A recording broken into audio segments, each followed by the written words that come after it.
All right, ladies, we are live. You guys ready? Mhm. Hell yeah. All right, let's do this.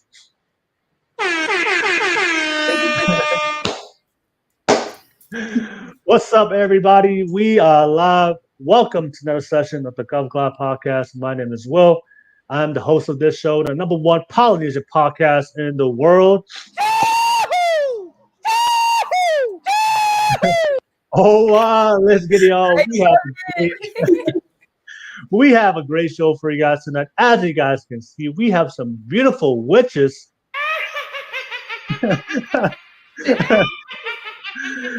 joining us tonight on tonight's panel. We have a great show for you guys, and of course, we're going to have some great discussions tonight about dating and relationships. Thank you so much for tuning in. I can see the viewership going up right now, so thank you so much for tuning in. If you're tuning in for the very first time, thank you so much for tuning in. Thank you for watching. I appreciate your live support, and of course, shout out to all my subscribers out there, people that watch my show weekly and daily.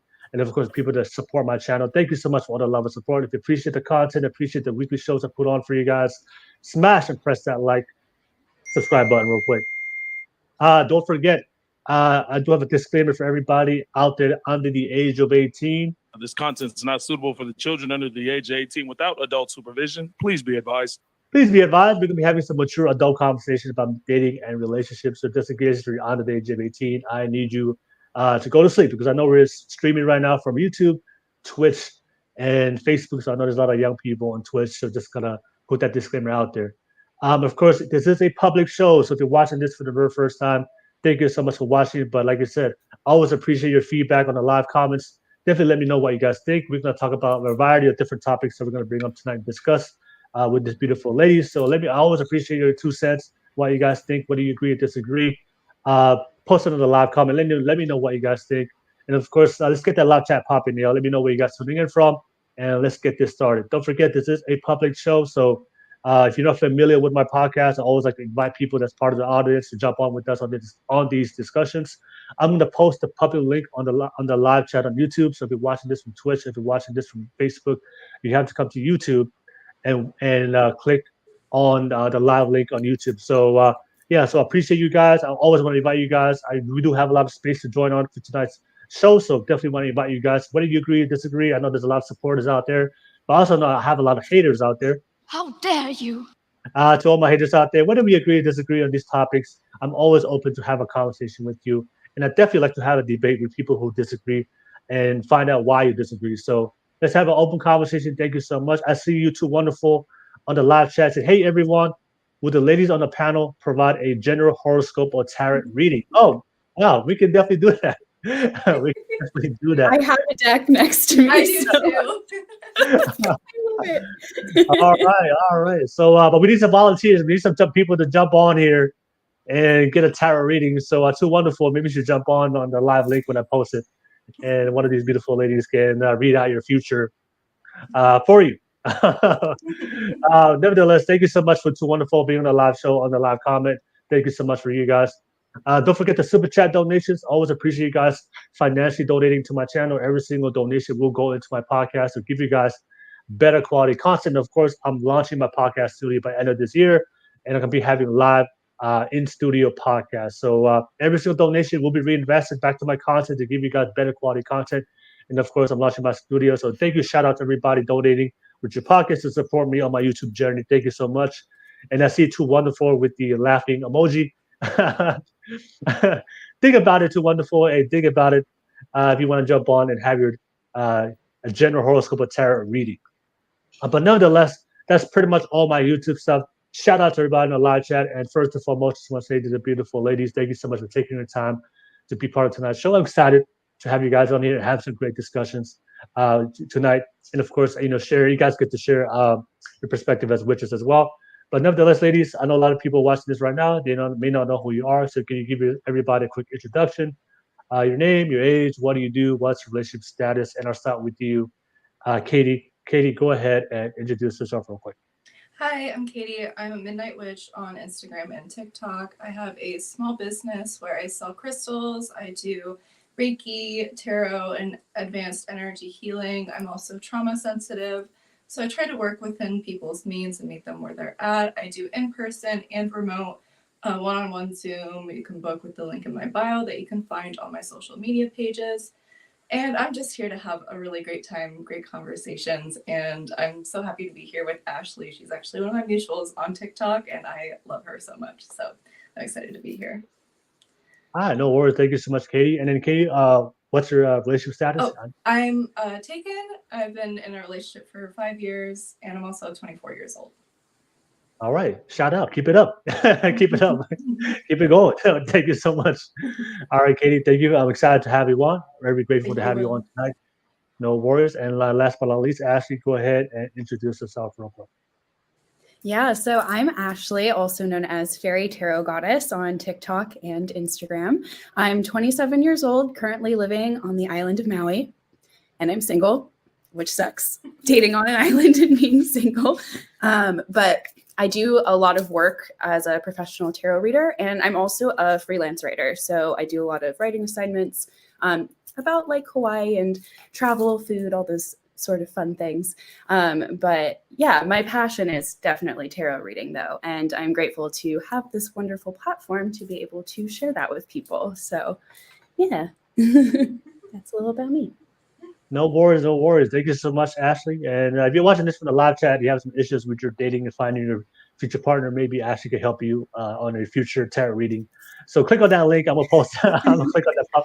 I'm gonna post that public on the live chat on YouTube. Click on it and add on and be part of the conversation. But nonetheless, ladies, thank you so much for your great introductions. Excited to have you guys here. And then shout out to everybody on the live chat one more time. All right, but let's get right into it without further ado. So I'm going to bring up the very first topic in question.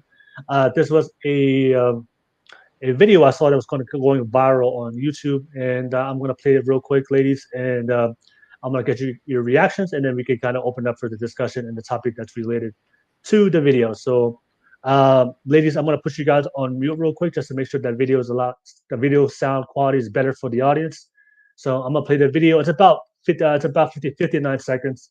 So I'll play the video real quick, and I'm going to ask both of you guys for your reaction. All right.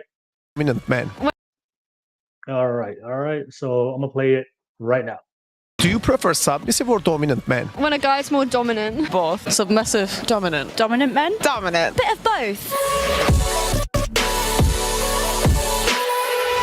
I prefer dominant men, definitely. Why? Because I think that it's up to the man to wear the trousers in the relationship. I just think it's asserting his masculinity, but I think men can assert their masculinity in many different ways. But for me, I think they have to be the one in charge, you know? I feel like a bit of switch, you know? A bit of... Between? Yeah. How does that thing work? Like, sometimes one and sometimes the other, depending on the mood. I don't mind either. It's fun. It switches things up a little bit, you know? I'm a bit of a mixture because I feel like I'm quite a confident woman. Okay. So I quite like to be dominant, I guess. Okay. But I think it's also nice to have that sort of balance of control and also submissive. So I think it's just a balance of the two. Submissive. Submissive. Why is that? It's just because of the things that I've been through in my life, I think. Submissive. Neither.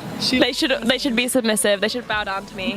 Why submissive, darling? Tell me. Because I should be worshipped. I'm just curious of why man should bow. Because I'm hot and sexy.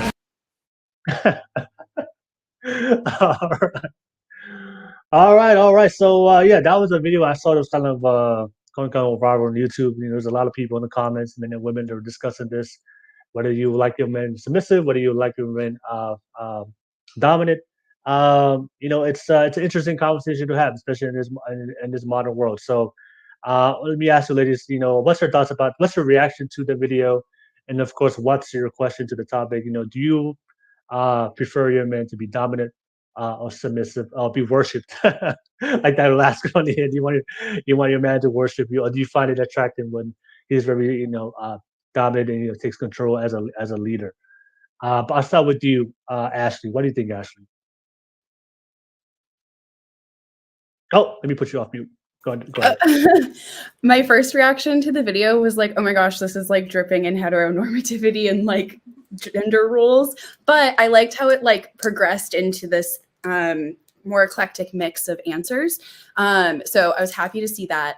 And I definitely resonate with the switch mentality because I like change in general. And so I like being able to like switch it up. And so I want like both sides of the spectrum instead of just playing into one or the other. Yeah. All right. So you like both. You like them to both switch. Okay. All right. No worries. Thank you so much for asking. What about you, Katie? What's your I'm a thoughts little on bit that? the same. I definitely like the switch energy. I'm a very like strong-willed woman, and so like I'd like to take a little bit of control every once in a while, but I also like to be kind of put in my place in a respective manner, of course. But yeah, the switch energy is great. I don't think I could deal with a man who's submissive all the time. I think I would get really annoyed. Just because like I don't want to be the one making decisions all the time or like making initiatives and all that stuff. Like it feels good to like have someone like dominate me and like, you know, like take control and like know what's good and whatever. So yeah, definitely the switch energy I like. Okay. All right. Are you the same way? Are you the same way, Ashley? Like Katie, like you don't like your man to be too submissive? That's what ended my last relationship. I couldn't handle it. I was like, no. I do. I need it to be like dominant sometimes. Like, so I definitely feel you on that. All right. So I want to ask you. So, like, what does it mean for a man like to be submissive? So, like, what are certain traits or certain behaviors that men do like that's kind of like a flag for you? Oh, this guy's being too submissive right now. Like, how do you gauge that? Like, how do you recognize that in a man? If you're like, what do you consider like too submissive? If a guy does this. Just like the I don't knows or you decide or Whatever like, you want to do, yeah. which is nice sometimes, but not all the time. Yeah, for sure. Okay, so guys are like don't really, you're indecisive. Pretty much that's what you're saying. Yeah, and almost like afraid of taking control too. It's like there's a fine line where it's like I want to give you what you want versus like I don't know what to do, so I'm just gonna let you lead. You know, there's a difference between those things. Yeah, Does that make sense? Okay, all right. And then what do you consider? What do you consider like a dominant? So you guys give an example of us being a guy that's too submissive, very wishy-washy, indecisive. I don't know, you know. But then what's your definition of to recognize? Oh, this guy's a dominant guy. Well, I like that. Go ahead, Katie. So like definitely like more dominant like in bed is what I prefer, and like just like I don't know, I like being a little roughhoused and like picked up and like thrown around a little bit. So just like the strength of like being that dominance and just like having that confidence, especially to know like you know how to like please me is like, yeah, I'll be your pillow princess 100%. I think the word for that, I think a lot of women are like, you want to be ravished? Is that the word? I like that word. That's like a better way to explain that. All right, okay. So you like the dominant side of a man, and then of course, Ashley, what about you? What do you consider like dominant? Yeah, well, I like how Katie mentioned strength and confidence. I think that those are very important attributes. When I think of a dominant man, I definitely think of like the emperor energy, which is very authoritative, a leader, someone who just like, again, can take control and like knows how to get what they want, but not in like a manipulative way. That's the other side of it too, right? Like I feel like there needs to be this divine masculine energy because it can get twisted so easily. Mm-hmm. So that's also important, I think, is being in touch with that divine aspect, because yeah, otherwise we see some like toxicity coming through. Yes. Mm-hmm. And I think that's also why I'm drawn to the switch, because I think inherently, if they're also able to be submissive, then they are calling in the divine feminine as well, and really balancing the energies instead of being too deep on one side or the other necessarily. Yeah, the submissive is nice when it's like a more like dominant man, because like if they're able to let you take control, they can be vulnerable with you as well. And like, you can share that intimacy on a deeper level when they see you for you and you see them for them as well. Oh, okay. Have you guys ever dated a guy that was he pretended to be dominant, but then you found out later that he was a fake dominant guy. He's actually submissive. Have you guys has that ever happened to you? Like he tried to put that facade just to get with you. But then over time, that mask fell off, and then you're not dominant. You're submissive as hell. It's kind of hard to say. Like, a lot of mine were like very short lived, but I would definitely say there was some sort of facade because it just. Sorry, a bird just flew into the window in front of me and scared me. Yeah, you're in Hawaii, so it's natural. Yeah. Continue. Yeah, but that's all I have to say. It's just like that fakeness, like, you know, he has that confidence, but it's actually low-key insecurity, which like some people can kind of see through, but some people don't. Oh, okay. Mm-hmm. Yeah, I'd say I've experienced that, but not necessarily in like a sexual manner. I feel like for the most part, the people I've interacted with are very upfront about who they are sexually. It's just that they put on a facade in other ways so that they can get to the sexual aspect. Yeah. I've had that where it's been like, you know, you guys are like sexting or something, and they're like, oh, I'm going to do all these things to you. And it's like the most vanilla thing ever, and it's so disappointing. Like, this is supposed to be exciting. This is a Tuesday afternoon. What? Yeah, and you guys mentioned that you guys both mentioned that you prefer the guy to be dominant, but then you prefer him to be able to have the ability to switch up to be submissive at times, right? Mm-hmm. So as far as the makeup of the guy, like, you prefer him to be like 80% dominant all the time, and then like 20%. What's your preference? Like, of course, you guys don't want him to be 100% submissive. That's not gonna happen, right? So what's your like preferred guy? Like 80%, 80%. He's dominant, but then 20% sometimes. 20% of the time he can be submissive. I like that balance. 100% is no. That's no. Of course, 70-30 is probably no. You don't want him to be 70% submissive, 30% dominant. So what's your balance for you to make it work for you in a relationship that you still respect him as a man and still find him sexually attractive? Go ahead, Katy. I would say 30% submissive, 70% dominant. If not, maybe more 80% dominant and 20%. Okay. 80-20? Yeah. What were you, Ashley? I mean, honestly, it's hard for me to pick a number just because I feel like the reason I like the switch mentality is because it's so free-flowing and it's kind of like dependent on how we both feel that day in that moment. But I guess if I had to pick numbers, I'd maybe say like 75% dominant, 25% submissive, just if we're in that wheelhouse. But yeah, it really depends, I'd say. Okay. And then when are certain times, like when are the times like that you want him to be submissive? What certain situations that this is the time that like, I would prefer my guy to be like very submissive? When do those times come up?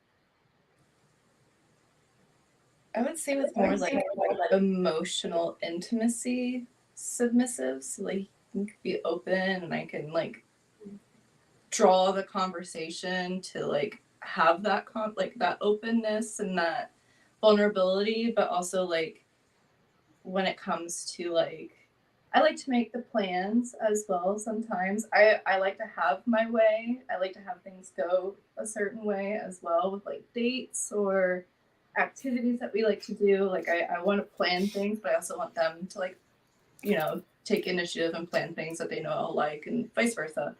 But like when it comes to in bed, it's more like, okay, I want to take control because I want to get what I want, and then you can take over. Oh, okay.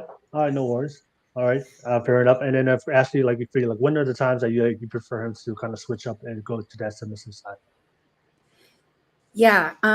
Well, I definitely agree with like in bed, not all again, not all the time, but that's definitely a scenario. And also I'm just thinking of times where it was like in my past where maybe something happened and there was like a threat of some sort, and just like being able to like step up and like not necessarily be like, I have to protect you because you can't protect yourself kind of energy, but more so just like being commanding and being like, no, like this is not okay. And then, like having that like protective kind of energy. Yes. Yeah. That's what Oh, comes okay. Thank you so much for sharing. Let me just drop some comments real quick off the live chat. I see MC Caro 626 said, I meant preferred more dominant. Okay, so you prefer more dominant. Thank you for sharing that, MC Caro 626. Thank you for watching, being a part of the podcast. I know Antonio Lewis said, hello, Will, ladies. I wasn't able to be on here lately because I broke my leg and I had to have surgery. I'm still trying to recuperate, still in a lot of pain. Hey, Antonio Lewis, hope you're getting better. I know you're always a supporter, a loyal supporter of the show. So thank you so much. Shout out to you, man. Thank you for watching, Antonio Lewis. And Fatty, hey, what's up, Fatty? Said, hey, what's up, Will? Hey, Pound. Thank you so much, Fatty, man. Pound, back to you. Brother, thank you so much for watching. Hey, thank you. And shout out for the $5 super chat. All right, shout out to you, man. Thank you so much for your donation. And always good to see you. I hope everything was well, and for you, doing well, brother. But yeah, thank you so much. But yeah, if you're watching this right now, I just posted the public link on the live chat on YouTube. So if you're watching this from Twitch, if you're watching this from Facebook, you have to come to YouTube, the live chat, click on that link, and you can be part of the discussion. Right now, we're talking about, do women like their men to be dominant and submissive? So we're having a great discussion tonight with the ladies. I want to ask the ladies real quick because I do have some thoughts real quick. Do you guys find a lot of men have that ability? Like, do you find like in your experience in dating men, do you find how many times have you ran into that type of guy that had that ability to be a very dominant man, but he also had the ability to switch and to become submissive on the times that you needed him to be? So he had some kind of like awareness to realize, oh, okay, to read the situation, read you. Like, is that like how many times have you met that type of guy? I'm just kind of interested. Never. That's why I'm single. Only once, so that's why I'm taking. So you've never met him, Ashley? Really, always one or the other. Like, so it's always one or the other, right? in my experience, it has been, yes. And then you, Katy? I mean, like, only once, really. I used to bartend uptown, and I'd meet a whole wave of people, and people show the truth themselves when they're very drunk. I'll tell you that. And I had a lot of men that would come up, they'd flirt with me, whatever, and they would put on this little show and be like, oh, like, I'm a big muscular man, like, I could take care of you, blah, blah, blah. And then they get too trashed and their friends are taking care of them. Oh, gosh. And it's just like, yeah, I'm good, thanks. Okay. All right. No worries. No worries. Yeah, but thank you. No, the reason why I want to ask that, I'm gonna give you guys a different perspective, and I just want you guys to hear this, and then let me know what you think. Because I do hear this. You're not the only people I've heard this from. I've done this podcast for a long time. I know, of course, my personal life.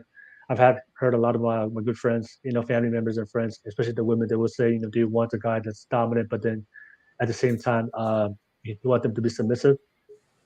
If you do look at the biology, just based on the science, generally, most men are masculine and most women are generally feminine. We can have different temperaments.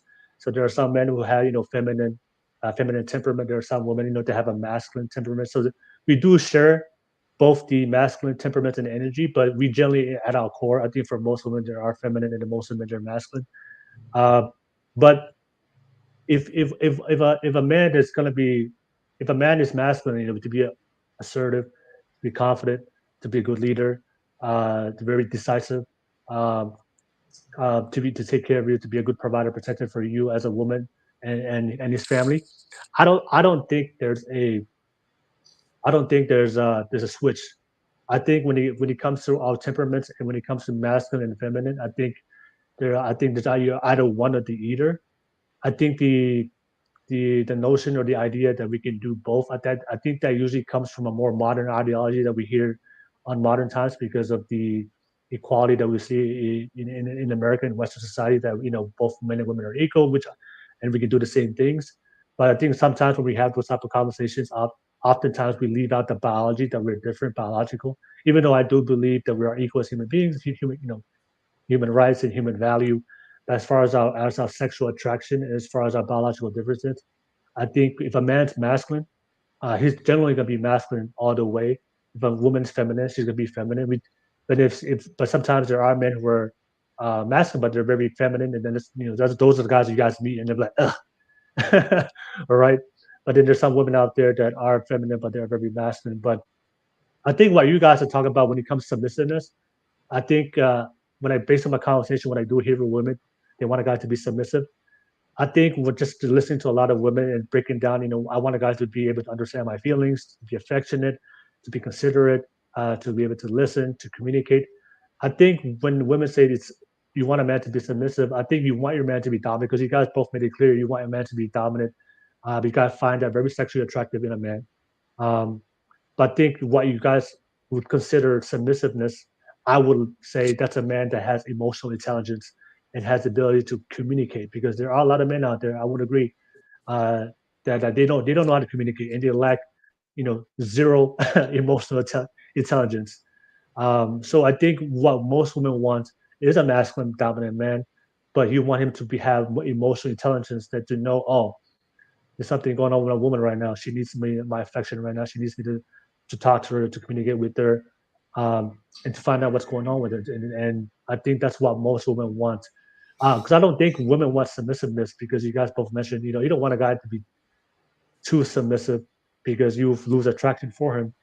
And I think that's one of the conversations I have with a lot of men. Like, they're kind of confused, because especially with the masculine men, because I'm very masculine myself, but it's hard for me to turn off my masculine energy, because it's just my personality. It's who I am, right? So the person I'm gonna meet, this is how I am. You have to accept me as I am. But I do understand that a lot of women, they want that love, the care, the attention. Emotions is very important to you as a woman. So I think one of the things I had to learn myself as a man is I had to learn to be more awareness, to be emotionally intelligent, to understand that when there's a problem, we need to address it. We need to communicate. We need to fix it. Understand my tonality when I speak. Understand my language or how I speak. Understand to be more patient when I'm dealing with somebody, if they're going to share their vulnerability, emotions, so we can have those conversations, especially if it's a very deep and a tough conversation you're going to have with your intimate partner. Because most guys, they don't want that conversation. It was like, when we talk to each other, like, man, it's a man up, man, right? But we can't do that to our woman. Like, if our woman's going through hard times and she needs that emotional connection, you have to be able to be emotionally intelligent to communicate. But I think I don't think a man who's very masculine can switch it off. I don't think a woman that's very feminine can switch her femininity. I think it's understanding that we could be feminine and masculine, but also have the emotional intelligence to understand how men feel, and also for men to understand how women feel, and for us to be able to communicate in a relationship. But to ask somebody to be conditional, feminine or masculine, I think that, for me personally, I don't think that's you're never going to meet that person in real life, because I don't think it exists, just because of the biological differences that we have between men and women. I know that was a lot. I'm just going to share with you guys. But what do you think about that? What do you think? What do you think about my perspective? Because I've heard this conversation multiple times. Go ahead, Ashley. I was like, I had so many things to say while you were talking, and now I'm just like lost in all of it. So I see like sexuality and gender as a spectrum, and I totally understand what you're saying, where you're like, I'm really in my masculine and it's hard to turn that off, because I'm also very in my feminine. And I've been talking about recently how it's hard for me to tap into the more masculine aspects because of that. But I always say that I believe we all embody both divine feminine and divine masculine. And so it's really just about learning how to tap into both. But that is something that can be easier said than done, I think. And I know that there was more, but maybe Katie wants to chime in from there, and then I can bounce off of you. Absolutely.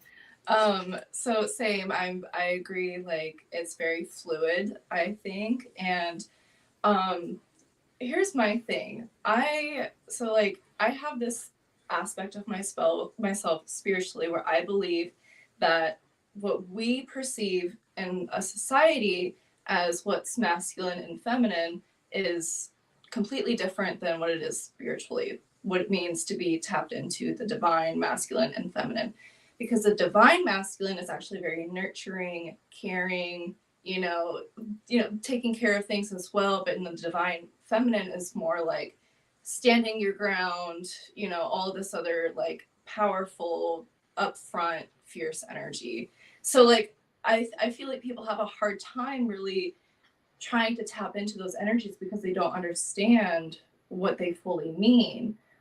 So being able to flow through is a little bit difficult because as society, men are taught this toxic masculinity that they can't be feminine in any manner. And what feminine is having emotions and being vulnerable and, all these aspects of like, taking care of yourself and all that stuff. And it's just like, I think that's what it really means, just to be a human being, not one or the other. I do agree with you on the aspect of absolutely we're biologically different and like how we have evolved has changed, but I think there's a lot that we just don't look through very with how society standards are. We're very brought up to believe like we have to act one way if we are in one specific gender. And this is where I just love that now as a society we've opened doors to have people be non-binary and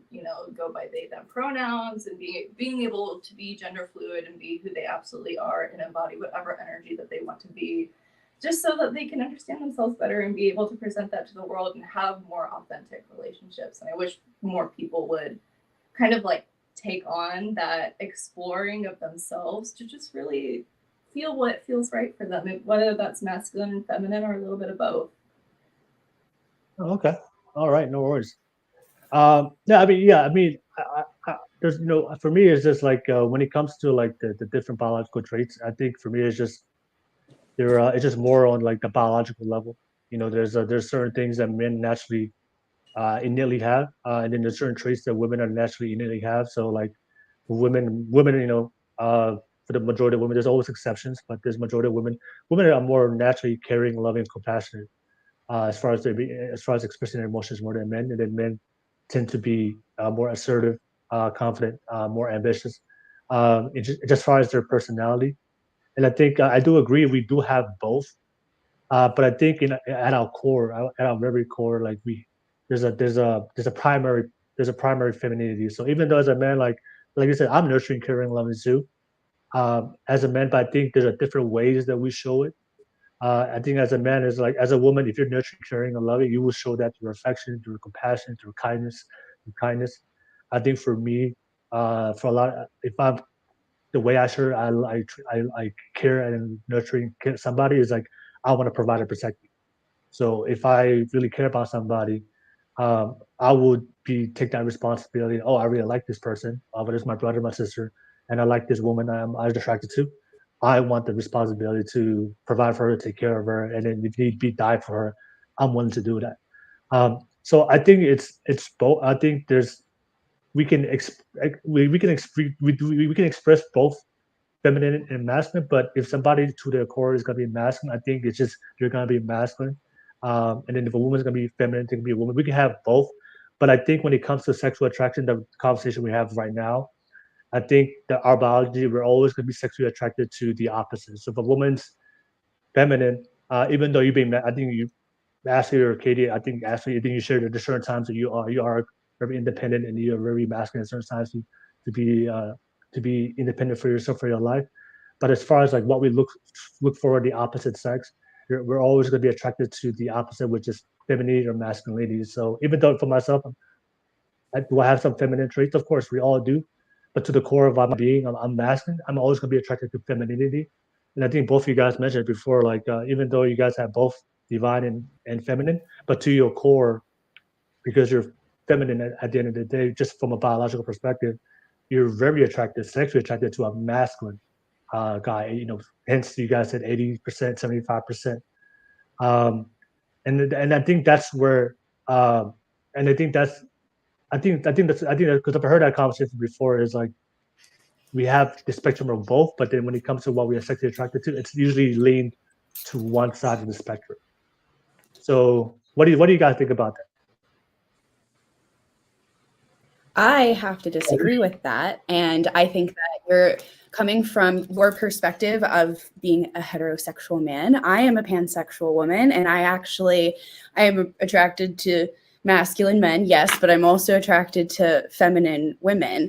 And so I am attracted to what I am. And that has its own set of challenges within the queer community as well, because it's really hard to be a femme who likes femmes.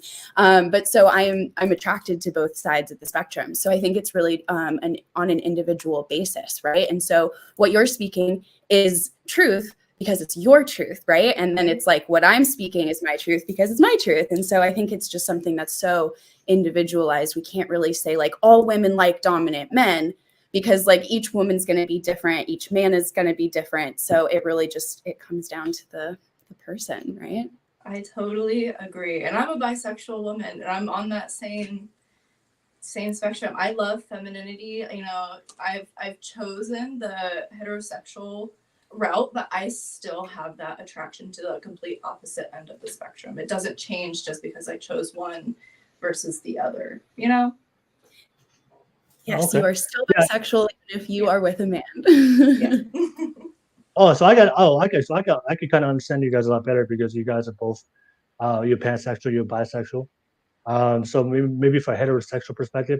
No, I think why this topic is kind of I think for when we have conversations with a lot of guys, it's kind of confusing for a lot of guys, because you know if a woman wants a man to be both masculine and feminine, I think the question for him, I think the question of a lot of guys are why it's confusing. It's hard for them to gauge that. It's like, when does he know to be submissive? Like when do like I think that's why it's very hard to navigate if women say, hey, especially in a heterosexual relationship, maybe in the bisexual, pansexual, then that may be like a understanding of if both parties are the same, both bisexual, pansexual, so you guys have a more balanced energy. But in a heterosexual relationship, where usually it's just like one side or the other, I think for what most men are saying is just like when do like, if I'm a masculine guy and the woman want me to be submissive, it's just like, how do I know that? Like how do I know that? Like how do I know that? Because you know, sometimes you ask women. I was gonna say, you have to start that conversation, you know, where, you know, just check in, you know, with your partner when you guys are doing whatever you're doing. It's like, what energy are you feeling today? Like, where are we at, you know, with the dominant or submissive, or even just like the masculine, feminine, like not even just like that kind of conversation, but being able to just kind of understand your partner when you guys open that conversation. And it could be uncomfortable, but it's definitely like, if you want like a long lasting relationship, you have to have those uncomfortable conversations and be able to be open to whatever it is, you know? Yeah. Well, yeah, I mean, yeah, I think for a lot of guys, it's really hard to gauge it, because if you know, we pretty much what we have to do is like try to read your mind. You know the cliche funny you know, whenever you ask women like what do you feel like eating, all right, there's a lot of videos about it, like, you know, it's always funny. It's like, you know, when you ask a woman, you know, what do you feel like eating, like guys know now, like we don't never ask a woman what she wants to eat, just take her somewhere to eat.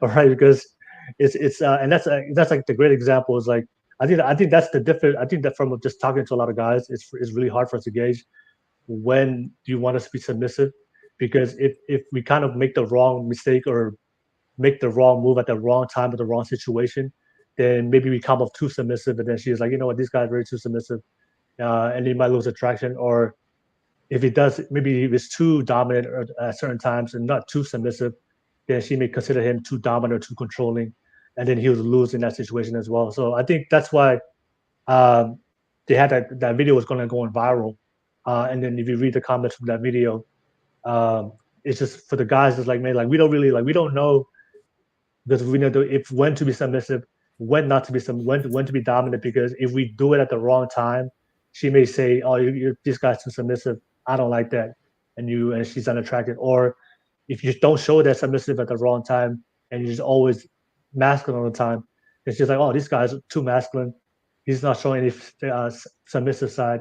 He's too controlling," and then he leaves. So I think that's just the perspective for a lot of guys. Like it's just really hard to kind of navigate that. That's why I brought up the example. I think for a lot of guys, the one, I guess, to kind of combat that, like you have to be very emotionally intelligent, to be very aware, like, body language, signals, conversation, have open conversation, transparency with her, and just kind of reading her into mental level, her spiritual level. But I think it's just one of the hardest things to do, just to be both, and to switch it depending on the situation. That's kind of dependent on the other person when she wants it. Does it that I don't know because I'm just presenting what the other side based on that video, and then there was like a whole comment section. I just want to know what you guys thought about that. I think if you're more like just authentically yourself and you develop your emotional intelligence, people are going to love you for who you are, and people are going to not love you for who you are. And if someone chooses not to love you because you're too submissive one day or too dominant one day, then, it is what it is. You can't really change someone's mind if they've already made it up based on your actions. And I think it's very important just to like be who you are fully up front.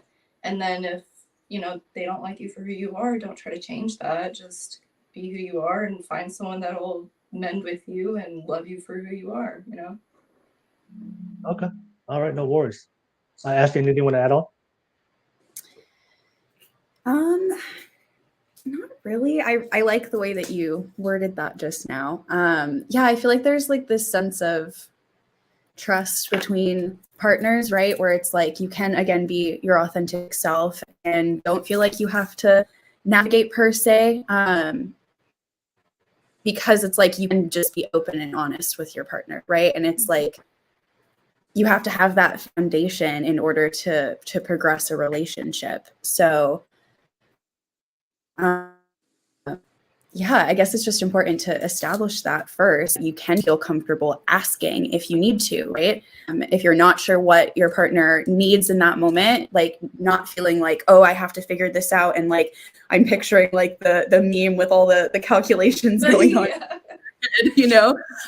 but instead of being up here in that headspace, it's like, okay, let's just like talk about this and see, so yeah, I mean, I feel like communication is always the best answer when it comes to things like I don't think it's really fair to either component to try to mind read and figure them out. It's better just to be like, hey, what's going on with you today? Like, let's talk about it. Is there something we need to talk about or whatever? Just starting a conversation and all that stuff, because mind reading can just like, you can make the wrong assumption, you can make an asshole of yourself and just read someone completely wrong that you thought you were picking up on. So Yeah, I would agree with you, having an open conversation, but I think that's usually to have those kind of intimate and personal conversations.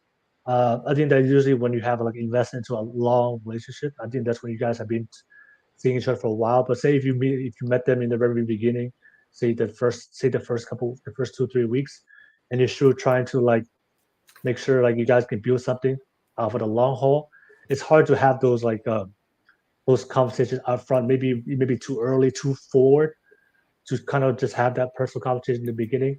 And I think that's why for a lot of the guys, it's just it's really hard to do, is like, because you guys have to have a long-term relationship if I'm gonna talk about personal stuff that involves the other person. But if you bring that up, say the first date, hey, when do you want me to submissive? When do you want me dominant? Or so it's like, I don't know, for a lot of people, they're willing to have that open conversation from the get-go, and especially when it comes to like, you guys brought up sex, right? If you guys happen to have sex the first night, how as a guy, like, how do you know, like, if does she want me to be submissive right now, or does she want me to be dominant? All right, like it's just really hard to gauge that until you've known each other for a while, for a long period of time. I think that's just when I read the comments, it's just really from just from like a heterosexual, from the men's perspective, like because I do hear from a lot of women just read the energy of like I'm not a tarot reader like Ashley. I can't.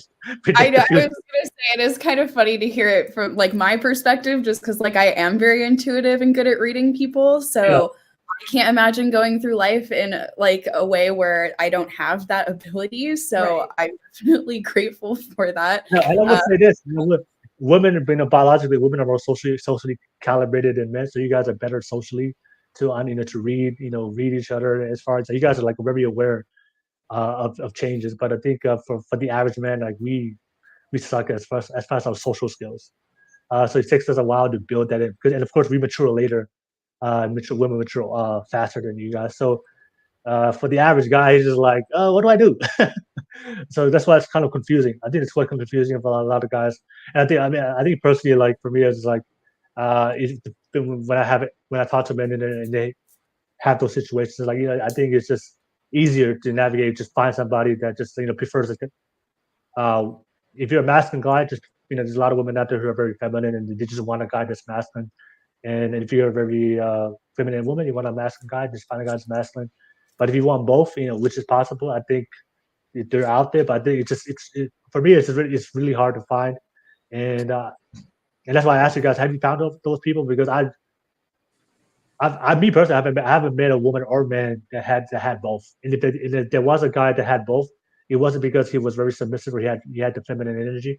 He was just a guy that was very masculine and very dominant, but then he was very emotionally intelligent to read the room with the situation, to know when to bring that affection and that emotional support that his woman needed at that time. I'm gonna read some comments real quick.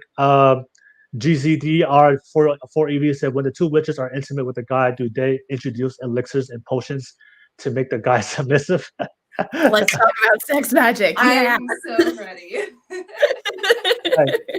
All right, you know what? Let me read some more comments and then we'll kind of dive into that sex topic real quick. And as far as feminine traits, as a guy, I would say when we look in the mirror, make sure our hair is combed and our outfits look right. We are tapping into our feminine side.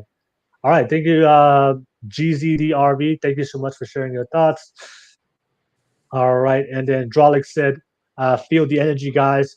Best advice, LOL. And he said that rocket science has more margin of error than when trying to date a modern woman. Any error, and she's ready to jump ship before. Remember, guys, just feel her energy. Yeah, I think Drolic is just sharing the perspective of men, because I do know a lot of men that went into situations and they showed a submissive or more feminine side, and immediately the woman told him that she lost attraction for him because he was too submissive, because she preferred him to be more dominant. And I've heard those stories from my friends as well. It's like he tried to play both roles, but they brought it out the wrong time, and then she lost attraction for him, and then she left and found a different guy. And that's why I just brought up the perspective. Like it's really hard. It's really hard for a guy to know if the average guy doesn't have any emotional intelligence, or he lacks the social calibration or the skill to read that from a woman, especially in the very beginning stages, especially if you're young. If you're a young guy, good luck. Good luck out there. Good luck. I think it takes time and experience for a guy to understand that. And I think Batty Raccoons, shout out to Batty Raccoons, all the way from Twitch. He said, interesting topic. All right. Thank you so much. But yeah, everybody in the live chat, thank you so much for watching. Thank you so much for watching in your live comments. Whether we agree or disagree, always appreciate your real, unfiltered, and raw feedback. Always appreciate that. That's what we do here on the show. And of course, don't forget I posted the live link on YouTube, live chat. So if you're watching this right now, if you want to jump on in the conversation, definitely jump on. And then don't forget to like and subscribe. But let me pass to the ladies. I know, ladies, you guys talked about sex potions. Yeah, let me. Yeah, sex potions, and yeah, I want to hear that. I want to hear that from you guys. You guys are witches, so yeah. What's bring that up when it comes to sex potions? Is that a real thing? Oh yeah. Oh yeah. Please describe. Please all explain. kinds of oils, waters, waxes. Like you're going in with the intention of heightening some energy. So what I believe is like the orgasm energy from both man and woman is pure and powerful. Maybe not pure, but like very powerful and energizing, and you can get a lot done on an energetical manner. So like what I like to do is like I have a special oil that I make, and I'll lather it on, and it's all with consent. I don't do anything without him knowing that I'm doing stuff. I'm like, hey, like I'm gonna go in with this. I want to manifest this. I want to work on this. You know, whatever. And it's just like the energies are so. The only word I can say, it's just so intense when you're in that moment, and you're just like you're consciously aware of like what you're doing, using this energy for whatever benefit that you want to use it for. And it's not to make someone submissive or more dominant, not in my manner at least, but it's more of like, how can I use this energy and make something out of it for our future? You know, like if I'm manifesting, like he gets raised, we get a house, you know, whatever, like all that stuff is just like, okay, like I got to go in with this conscious mind that this is what I want and this is what I'm going to use this energy towards, and then do my magic. So yeah, Ashley, you can tap in. Good, Ashley. Yeah. No, so it's interesting just because I actually have never done sex magic with a partner. I've only ever done it by myself. Yeah. So there are many ways to incorporate sex magic. And I really see it in the same way where the orgasm really just amplifies whatever you are, like the working is like intended to do, right? So it's very versatile and very fun as well. Yeah. One of my favorite forms of magic. It's so empowering, like being able to use that energy, because I feel like especially us as women, like growing up in this society, we're not empowered sexually, and then being able to use that energy and to make it feel good and to make it useful for yourself, whether you believe in that or not, just going in with that intention, like I'm this divine feminine and I know what I'm doing and I'm gonna get what I want and I'm gonna use this energy for my benefit and no one else's. I think especially doing it with yourself is amazing. I just have the benefit that my partner just happens to support it, and it just makes it so much more fun. Oh, I'm very much looking forward to the day where I can experience it with you, but for now, the solo sex magic will do. Is it how long is, like when you drink the potion, Katy, like is it like how long does it last?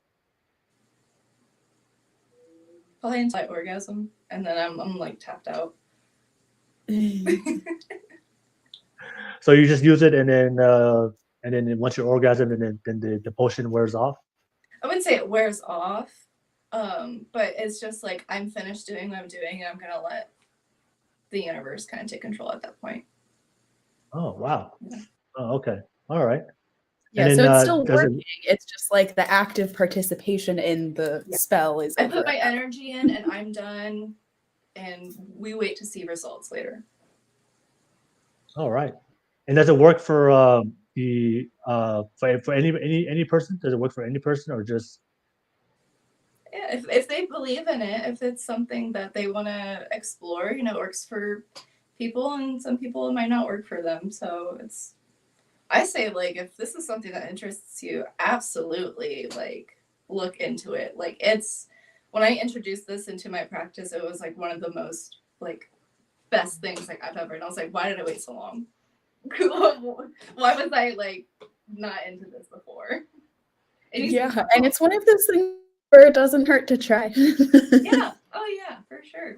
You know, go in with the right intentions and stuff, like not trying to like manipulate people or anything like that, because you can absolutely like bind people to you using sex magic and all this stuff. And I'm not gonna say like fearmonger or anything, that there's witches out there doing that everywhere, but it's a thing, and there should be some caution to be taken with any sorts of magic, not just sex magic. Oh, okay. All right. No, that's interesting. I mean, like a aphrodisiac, right? You just take it, feel it, believe in it, and then let the magic happen after. Yeah. All right, and I know you have your business. Do you sell that potion as well as part of your business? Yeah, I call it the Aphrodite's Love Oil.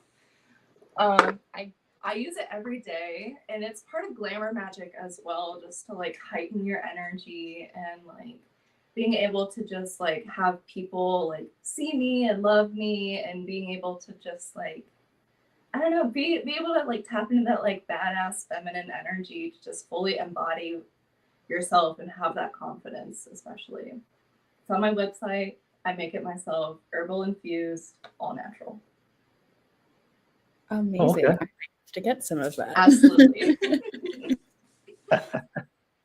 All right, no worries, no worries. Thank you so much for sharing that, and yeah, thank you for that question. GZD4UV. I hope you like the answer they got, and of course, if you want some of that sex potion, definitely check out Katy at Midnight Witch on Instagram and give her a shout out and DM, and she can definitely help you out with that. And she can definitely help you out with your.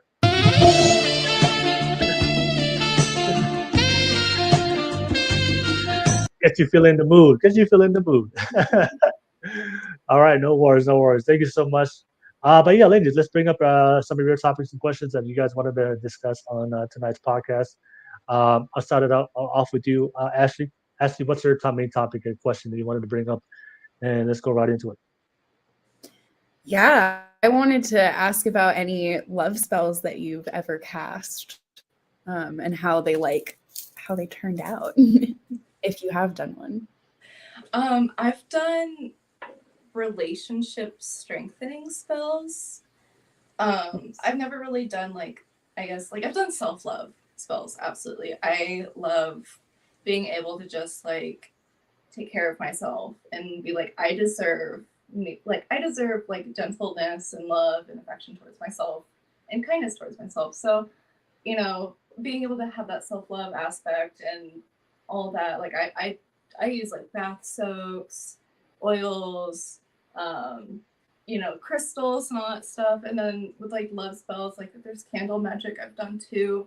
But like really just like for my relationship, I have like this little altar aspect where it's just like a picture of us and I have like all these like love associated crystals on. And there's also like communication spells that I've done too, like when we're having like a really tough time, like I just do like a little tea light and I'll put some herbs and intention, just like let's communicate a little bit better and being able to just be open and understand each other, especially because I have my own blockages and my own biases and opinions, and I block myself from being able to see my partner completely. And so the magic really helps me just kind of like ground and center myself when issues arise or something like that. But I haven't done like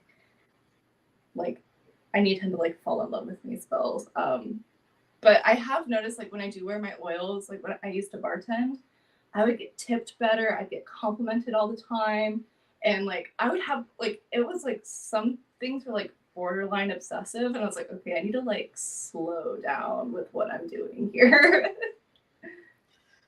So like my safety is like a little at concern right now. I don't know how I'm feeling about this. Oh, okay. All right.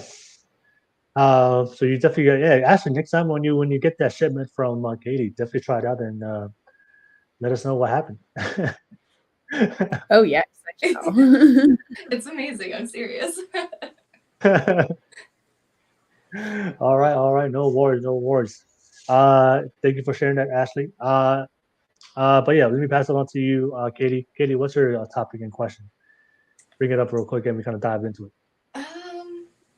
Yeah, I mean, I kind of just want to talk about like, especially with Ashley, like, she's single and she's looking, like, what do you look for a partner on, like, what do you expect from what you need in a relationship? Yeah, I love that question. So I've established like 4 pillars of a relationship that I'm looking to be fulfilled by my future partner. And that is essentially compatibility, physically, mentally, emotionally, and spiritually. Now, I will note that the spiritual pillar is a little bit more lenient in that I know that my path is very particular. So like I'm open as long as like whoever I'm with is open as well. You know, like I don't necessarily need them to also be a witch, but as long as they're like down to do sex magic with me, then it's all good. But I would like to have that sort of like connection at the same time where like I can go to my partner and talk about these sorts of things and they won't be like, I have no idea what you're saying right now, you know? Absolutely. But yeah, that's kind of where that balance lies, is like within those pillars for me. And it's interesting because I've dated people in the past where they fulfill like 2 out of the 4, and I'm just kind of like, okay, I need like 4 out of 4, and I'm waiting for that. And until I find it, I will just be happy where I am. Yeah. All right. Yeah. Hey, I had a question actually to kind of add on to what she said. You know, what do we look for in a relationship? So like for you, like what are the certain qualities that you look for? Well, do you believe in like, do you want to get married one day, Ashley? Yes. Okay, so you are looking for marriage, and you want children one day? That I'm a little bit more undecided on at the moment. I definitely don't want to be an unpartnered parent, so I feel like it's a conversation that I need to have with my future partner, but I am more leaning to no. But we'll see. No worries. But No, even like being on the fence does filter out a lot of people, because there are people who are very much like, I want kids, like that is my 5-year plan. And I'm like, I don't know if I can fulfill that for you. So, you know, that kind of like helps. you don't have to have it now, but at the end of your life, like, you do want it at some point, or that's a total fence. I've literally been thinking about this like almost every day, and I don't know. Oh, fair enough. So you do want marriage. Okay, so I mean, actually, Katie's question was like, what do you look for in a relationship? In a relationship? So, what are certain qualities that you look for when you meet people to kind of vet them out to know, okay, this is somebody that I know that I can be. Obviously, you've gone through some previous relationships before, so we all learn from our failures in life, our mistakes. We become stronger individuals and we grow to become better people, especially when it comes to relationships. So we have some experience.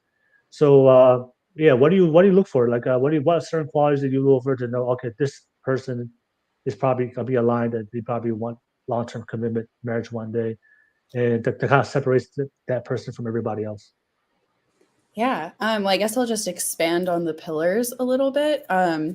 Obviously physical would be physical attraction, but also good like chemistry too, because I can be like attracted to someone and then kiss them and be like, oh, that was not it, you know? So there has to be like the combination there. For mental, I really just need to have like stimulating conversation. I'm a Gemini moon, which means that I'm like very intellectual. I like to like do a lot of research, read a lot of books, and I like talking about those sorts of things. And so if someone, when I meet them, is just like leaning really heavy into small talk and like can't dive into deeper topics right off the bat, then I'm kind of like, oh, like I don't want to have to force the conversation. I don't want to have to guide the entire conversation either. Like I want to be able to bounce off of each other. So that's really important to me. And also I feel like that kind of ties into the spiritual aspect, because I also want to be able to talk about those types of topics. So yeah, just kind of like openness to that. And again, like I've dated people who they're not necessarily spiritual, but they're open to asking me questions about my practices and are willing to participate if it came to that. So that's kind of what I look for in that regard.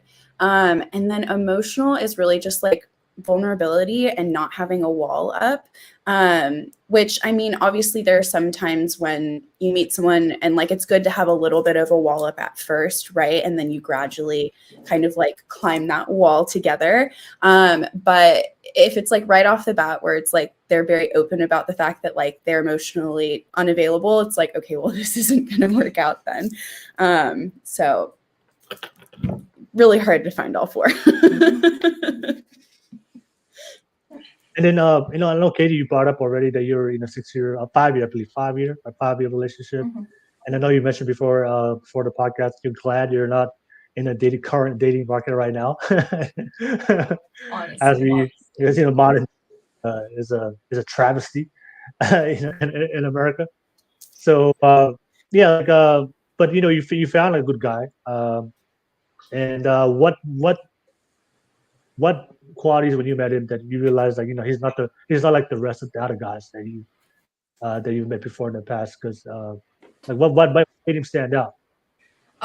So I like when we first started dating, like I started my healing and spiritual journey. And he was really helpful with like just kind of like understanding like where things came from. I was working like on a lot of triggers at the time. And so like he was very patient and able to listen and have space and just like be available, not be like too like disconnected to not understand like where I was coming from. So like on a spiritual level, like we just like really instantly like sparked. We were both like fun-go-lucky kind of people. We love to have a good time.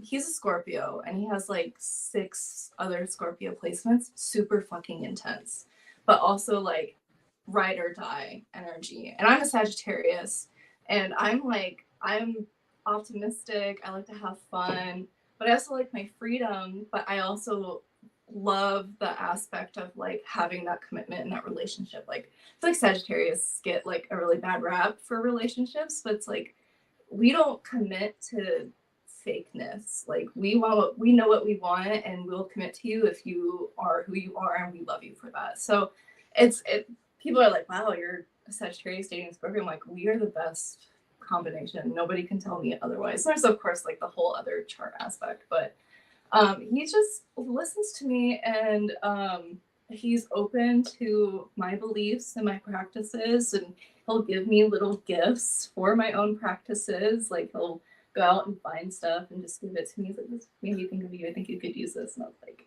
I love you so much.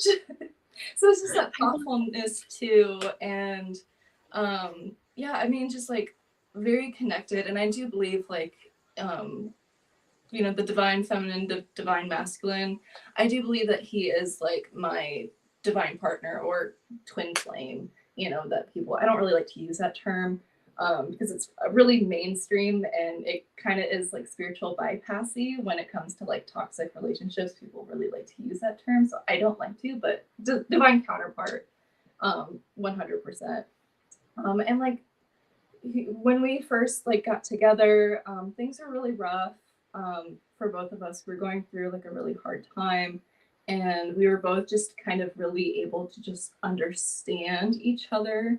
And he was very open with like the stuff that he was going through, like very emotionally intelligent, and that was like really like what it did for me. Like my dating pool around where I'm at, it's like not great. Like my girlfriends have troubles finding guys that are good, and all this stuff. So I lucked out and I found a lucky one. I actually like, here's my thing. I'm a dominant woman as well. I slid in his DMs and I said, hey, I like you. Let's do this thing. And it just kind of was history from there. Nice. All right. I think some of the one of the guests asked, I know you guys talked about the mental, the spiritual, the emotional part. He asked about like, what do you guys, what's your physical preferences when it comes to men? Do you like taller men? Do you guys like short men? What's your like that you're attracted to? I'll start with you, Ashley. Like, what's your? Obviously, we have to be. I mean, as human beings, we're biological beings. Like, we have to be attracted to some level. We have to find each other beautiful. So what are the physical things that you look for in a guy that you're really attracted to? Well, I am pretty short myself, so I definitely like a guy who is taller than me. And I really like facial hair. I really like beards. So that really attracts me. I like dark hair. Honestly, that's kind of it. Like those are the only things where I'm always like, okay, definitely drawn to that. Like that's my type. When it comes to women, just all women are beautiful. So no preferences there. Hard out there for the guys. And then you said, what's your like preferred height? Like how tall do you want your guy to be? what's too short for you? What's too short? I don't know. I guess shorter than me would probably be too short. How tall are you? My preference. But I don't know. There isn't really a set height. But I have noticed that I like if they're the taller they are, the more attractive I tend to think that they are, which I don't like that, but that's just like how it's been.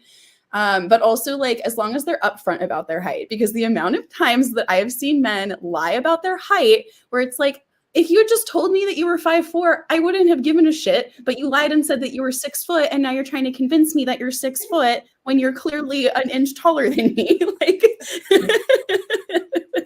so I also like honesty. I think it's just a biological thing for women. I think for women they find security and protection from men very attractive. So like I think for a guy that's taller, it just makes you feel secure that he can take care of you and protect you. It's hard to feel like that if the guy's like the same height or shorter. So that's why it's like a natural when you see some guy that's tall, like you just feel that as a woman, you feel like he can take care of you and can provide you. It's just a biological thing. So yeah, the guys like that. Guys do it. So guys do that all the time. Like they post one height on your profile, but then you meet them, then they have a different height. As they get closer and closer, you're just like, oh my god, they're the height is not there. Just own That it. happened Shrinking, recently. It's fine. Just. So what do you do then? So what do you say then? Like when you realize that he lied about his height, like do you bring up that during the conversation? When that happened recently, I didn't even realize it till we had already gone on a few dates. And I like went back to look at his profile and I was like, wait, he said he was 6 foot? What a liar. But that did happen another time, like a few years ago. And again, this guy said he was 6 foot. And I think, yeah, he was like 2 or 3 inches taller than me. And I was like, how really? That's how tall you are? He was like, yeah, he just like doubled down on it, like super casually. I was like, you're lying to my face. Okay, cool. So it depends on the situation. But yes, I've called it out in the past. No worries. Thank you for sharing that, Ashley. What about you, Katy? Katy, like what's your preference as far as physical thing that you find attractive? I do like a man that's taller than me. I think that's like that topic is so like cliche, like short versus tall. Like I just feel like, just own who you are. Like confidence is really for me is like that's the key. I don't care how tall you are, fat, short, skinny, whatever. Like if you're confident in who you are, I'm like, oh yeah, rock it, So just own it. And people be like, I don't know, people love confidence, and I always say confidence is key. So to me, and of course, like I'm kind of the same with Ashley with like the traits. Like I love the more like dominant traits, like the black hair, the darker hair, darker eyes, complexion type, beard, all that. So yeah, it's my type. I'm naturally a blonde. So like I have very recessive traits. And so like I think I'm like attracted to like the opposite with that. Okay. So but you do okay, you like taller men, and yeah, I do agree with that. I think everybody should just own what they like. But don't you feel like sometimes guys could men and women could be too confident, like the guy that's like lied on his profile that he was 6 foot but he was 5'4", and he just walked to you very confidently on the date. Don't lie. If you're a liar, I'm immediately like, I don't fuck with you. Yeah. Like if you're gonna lie to me about your height, like what else are you gonna hide from me? Right. Well, I mean, Katy, what would you have done in that situation from Ashley? Like the guy walks up closer and you realize he's clearly lying about his height. Like, what would you have done? I'm very blunt. I would have been just like, dude, like, come on. Like, it's fine, like, if that's how you want to live your life, but this is not the way you get women. Just be yourself. Would you continue on with the date? Or would you like?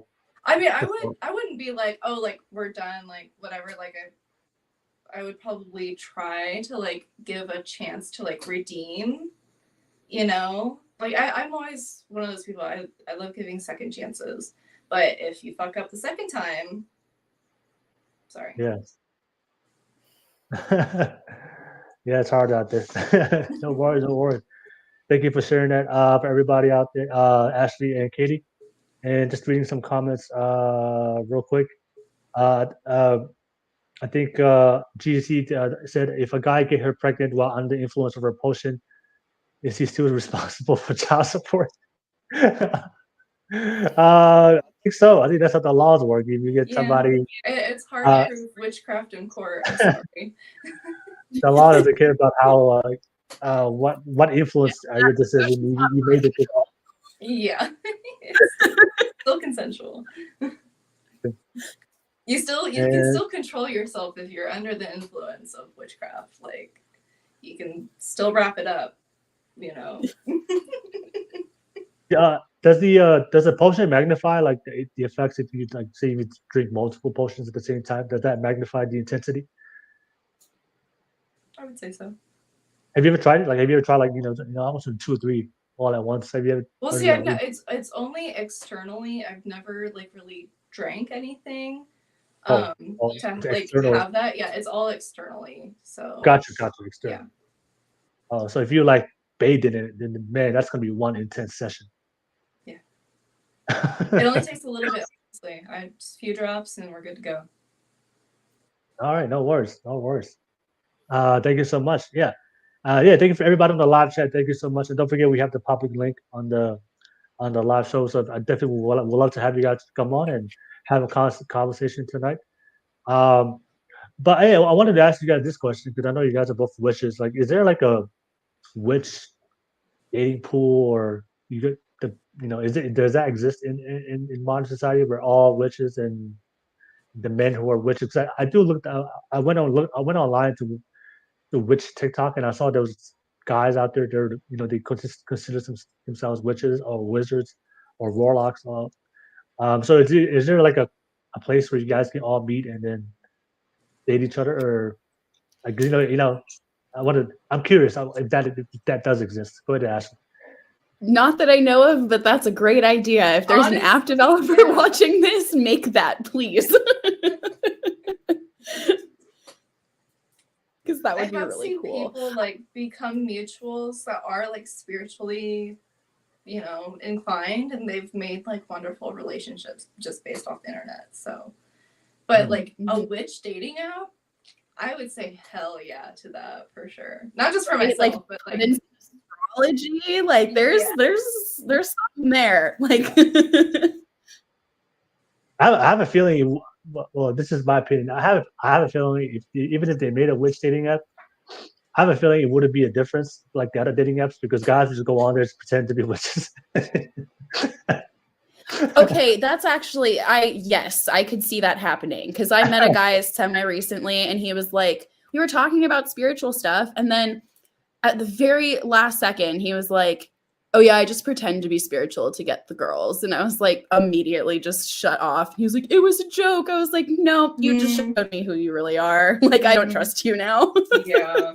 But so I could see that happening. But also I feel like we would figure it out pretty quick when you don't know basic things. But you don't fuck with a witch.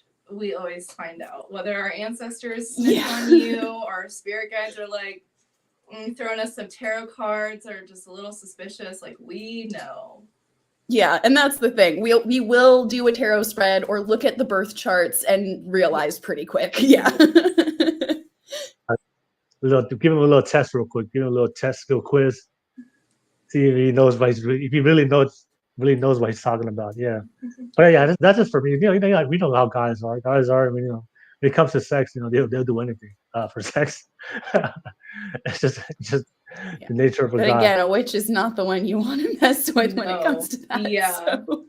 Like you fuck with her, she'll bind your soul to herself and use your energy and fuck you up. Like, you gotta be careful out there.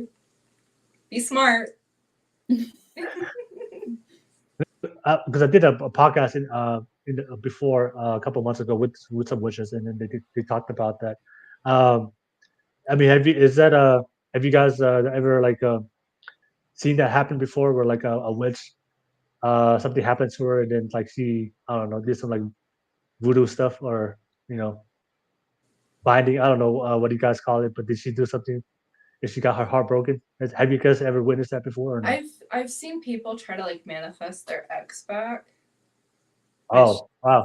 I honestly hate that aspect. I just want to be like, just kind of like move on. But like, more for me, like what I've seen is like women that have been taken advantage of, or like there's trauma related to it. They'll definitely like try to heal with more baneful magic by bringing justice or karma to the person that did them wrong, or like exposing them. Like there's a truth spell that you can do, and people will kind of expose themselves with who they actually are unknowingly, and it's yeah. Okay. I know one of my friends DM me on Instagram, like, if you happen to meet a good guy, I know you guys, you guys are open to date anybody. How do you guys feel about dating a man or a woman like that's religious? They have like a denomination they're attached to. Is that something you guys are open to? If the other person is very religious, or would that be a deal breaker for both of you guys? So my thoughts about that is like, as long as you're not trying to like push your religion onto me, like I'm not gonna push my shit onto you if you don't want to, you know? Like it's just like I have my own beliefs and you have your own, we can whatever. And like a great example is like my mom, actually. She's very spiritual, she's a witch, she's an ancestral medicine practitioner, and her fiance is a like ex like minister type preacher, like, but he's very like the ideal Christian, I would say. Like he is not like the toxic Christianity that goes around, especially around on the internet. Like us witches, we deal with a lot of toxic Christians telling us that we're going to go to hell, that we need to repent, blah blah blah, we need to find Jesus, all this stuff.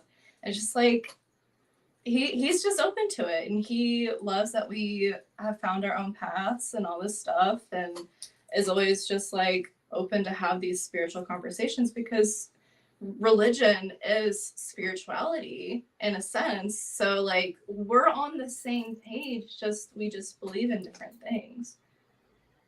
Yes. No, Okay. exactly. That's exactly what I'm thinking as well. And just because, like I was saying, like that spiritual pillar for me is important. And if they have their own spiritual practice, even if it doesn't necessarily align with mine, as long as we're respectful of each other's practices, then I think that that's fine. And I think it's beautiful. Like Katy was saying, that in that case, it's like they've found their own path and their own connection. And yeah, I agree that I feel like we're all basically just talking about the same things, just different names, slightly different concepts, but like I have many close friends who are Christian, and like I can, like they're like the ideology, I think, or like the ideal aspects of that, whereas like again on the internet, like you see kind of the more toxic side. But so it's definitely like possible to find that for sure. And I think it just depends if you like flow with that person's energy, and it's like, okay, they believe in something else, but we're gonna make it work. Like you can make it work. Yeah. Oh, okay. Have you guys ever dated a guy that had a different that was very religious? Have you guys found that usually works or no? I don't think so. But Katy, you said no, your I don't mom, think I have. your mom, your dad, your mom, your dad was Christian, right?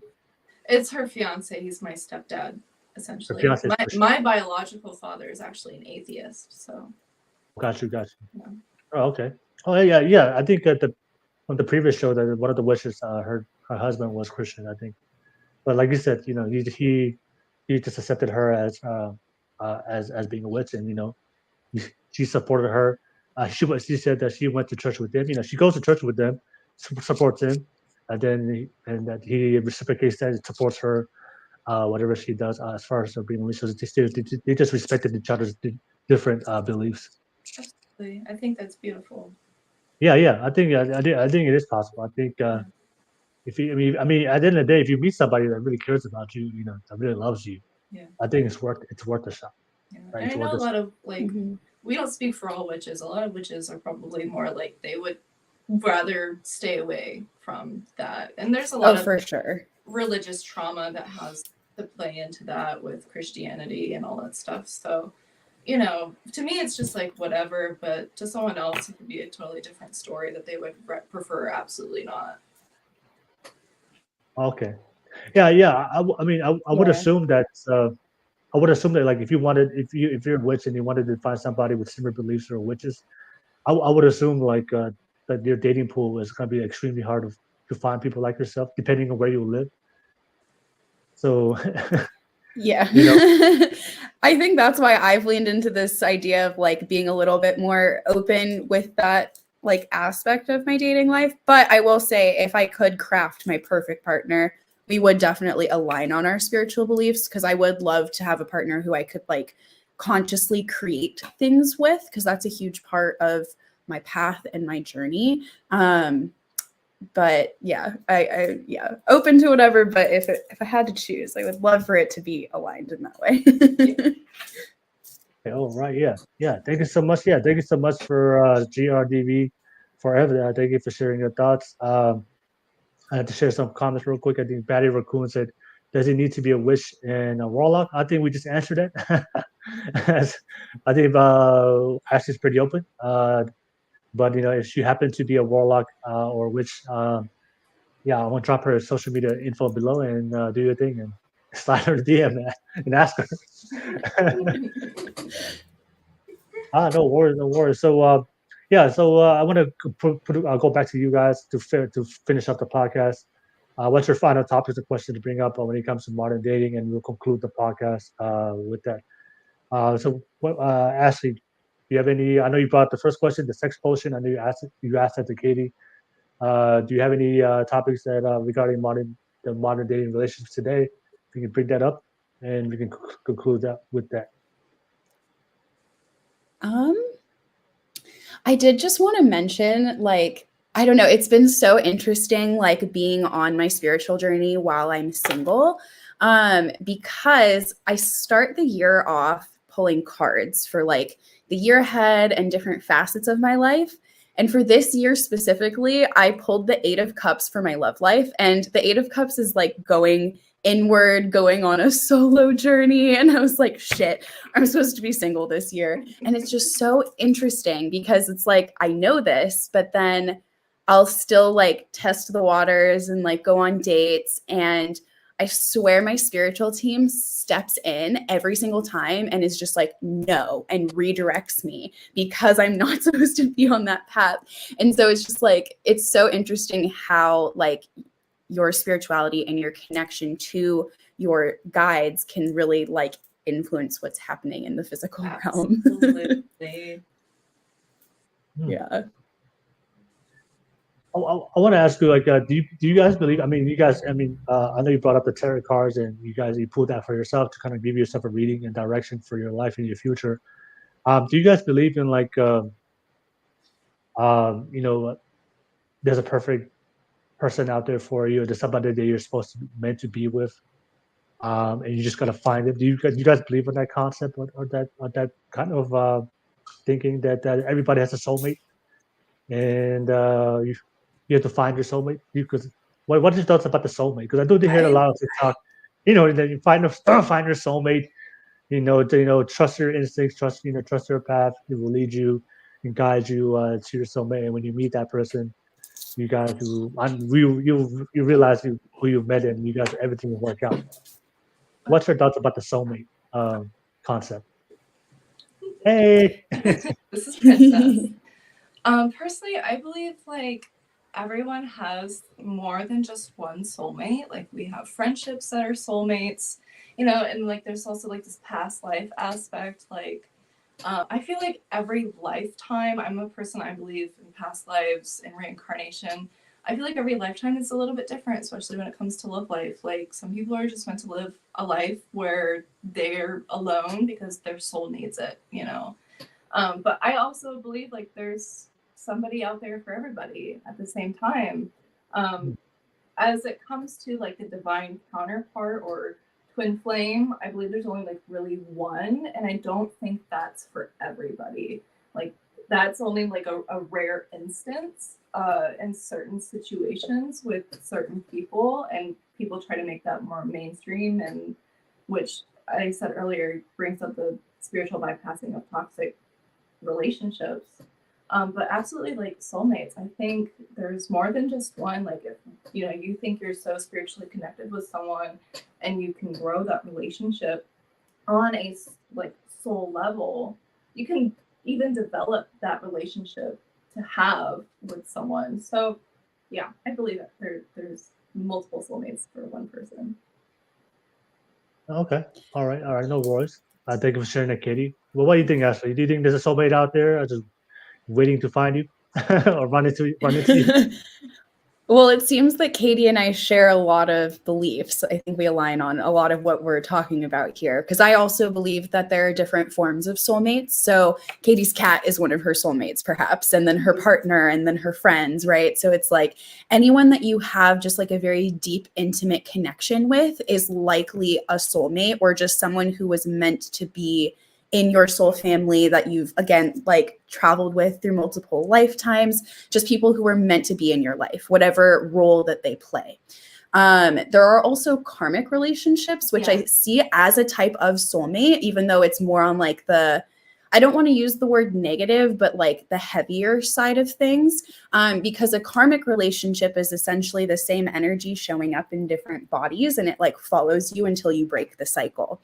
And so that's like a different form of soulmate where you're really meant to like grow and expand and like break these patterns that you've gotten yourself stuck in, which could be from a past life as well. Or it could be like someone did you wrong, or you did someone wrong in a past life, and then they are coming through in this life to try and like mitigate whatever that issue was that happened before. And then again, with the twin flame aspect, I agree that it's like totally over romanticized, because what a twin flame is it's the same soul in different bodies. And so you mirror each other in ways where you like it just facilitates this very intense shadow work, because you're interacting with yourself. But so people like sometimes will be like, oh yeah, this is my twin flame and I love them so much. And what Katie's talking about is like they believe that they're their twin flame, but they're actually in an abusive relationship. And they use that as an excuse to like stay in a situation that could be very detrimental to them and their mental, physical well-being, right? But I also wanted to touch back on what Katie was saying, kind of about like soul contracts. And just like how every person is going to have a different experience because that's what they signed up for, coming to Earth in this body in this lifetime, right? So yeah, I do think that there are probably people out there who their soul signed up to go this journey alone. And that's not to say they don't have soul mates, because there will still be people who come in that are meant to be in their life. They just might not have a romantic role in that person's life. But so, yeah, I guess I would say, yes, there are soulmates for everyone, but it's not the type of soulmate that most people tend to think of, because it's a lot broader than just a romantic partner. Oh, gotcha. Yeah, I was just reading up on when you brought up the karmic relationship. I was kind of reading it on Google. A karmic relationship is filled with passion and turbulence. It is usually the first relationship you tend to get into. Karmic soulmates come into your life to teach you something, transform you, and then leave you. Though you might believe that you are destined to be together, karmic relationships do not last. Is that an accurate reading of what a karmic relationship is, or no? I'd say it's fairly accurate. Yeah. So they just come into your life to teach you something about yourself, maybe from a former life, and then they leave. Yep. They show up as friends, family members, relationships. Oh, wow. Yeah. All types of people. Jobs. It just sounds like if I break it off with somebody, it was like, yeah, this was just a karmic relationship. I know, I just gave it Well, as long as there were lessons involved. And you learned something along the way. Yeah. Because if it's like, oh, I just don't vibe with you, so I'm going to cut this off, then it probably wasn't karmic. It was just like a non-compatibility. There's definitely a difference. Yeah, speaking of soulmates, this is always a topic that's always brought up. Because you guys brought up that soulmates can be like friendships, family members, lovers. This is always a topic that's always discussed. I always see it discussed on social media. So, do you guys believe in like platonic friendships, best friends between a man and a woman? Yeah. For the sake of the argument, like heterosexual. I know you guys are bisexual and you're pansexual, but say because in a heterosexual relationship between a man and a woman, can they really be best friends and have a platonic relationship, and not be and your partner, and there shouldn't be any concern or any concern if about the relationship between a man and a woman if they're best friends? Yes, my best friend since childhood is a white cisgender Christian man, like, and he is like one of my favorite people in the entire world. And literally every time we've met up recently, we just joke about how like my parents have always wanted us to get together, but there's no attraction between us, and there never has been, and there never will be. Like, but we love each other so much, and it's just like it's not in a sexual way, because it's like he's like my brother, and like I'm like his sister. So